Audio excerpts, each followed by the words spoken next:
For security services, it may be the hardest type of militant attack to prevent. An assailant who's self-radicalized, with no ties to existing militant networks, blending in as an otherwise normal member of society, a so-called lone wolf. That's the picture emerging from the history of the main suspect in the St. Petersburg suicide bombing.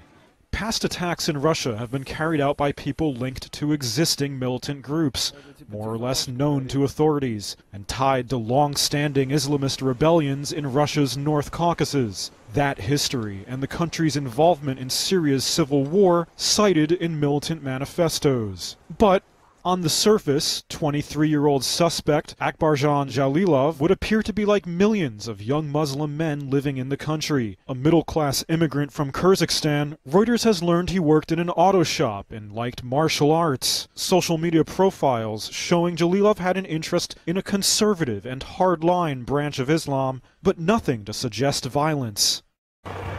Jalilov's history is similar to recent attacks in the West, most recently the vehicle and knife assault outside London's Parliament last month. The perpetrator of that incident also had no known militant connections, a former petty criminal inspired by a global jihadi movement.